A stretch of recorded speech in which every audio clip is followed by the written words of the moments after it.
The basic distinction of the members of Opus Dei is their availability, and that is some are celibate, and so they're fully available for the activities of Opus Dei, and most are married, so their first responsibility is to their own family and their own lives. The members who remain celibate are called numeraries. Associates are celibate members of Opus Dei who, unlike numeraries, usually live outside of a center of Opus Dei.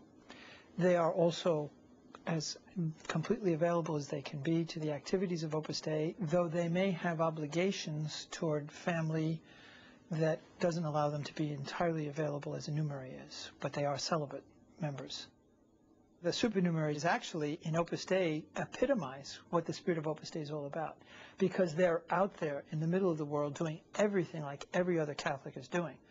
The celibate members are completely in the middle of the world, yet they have made themselves more available to help the organization, to support the supernumeraries in their prayer life, in learning about the faith, learning the spirit of Opus Dei, learning about their Catholic faith. So those are the two basic distinctions. Numerary assistants are women members of Opus Dei who are celibate. They are numeraries, but they are dedicated primarily to the tasks of hospitality in taking care of the centers of Opus Dei and the other programs and activities where it's required to have people who are experts, who have been educated, have received their degrees in hospitality, hotel management, and they take care of all of that aspect of the development of the activities of Opus Dei. There are about 2,000 priests in Opus Dei. That is to say, these are men who were ordained specifically for Opus Dei. Just like a priest is ordained for a particular diocese, priests are ordained for Opus Dei. In addition to the priests who are members of Opus Dei and who serve the other members of Opus Dei around the world, there are also diocesan priests who can discover that they have a vocation as well to pursue this way of life as a member of Opus Dei. Because they're priests, they don't join as lay people do, but there is an organization called the Priestly Society of the Holy Cross, which is inseparably united to the prelature of Opus Dei. It's part of the organization, but it's exclusively for priests.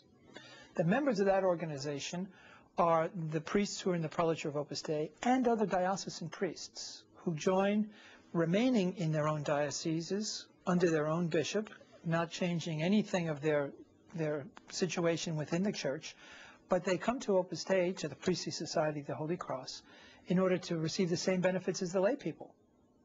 A cooperator is a person who's not a member of Opus Dei, has not received a vocation to be in Opus Dei, but who is very interested in what Opus Dei is doing and agrees to pray for the activities of Opus Dei and to support them either financially or with their time, their work, somehow to help materially the activities.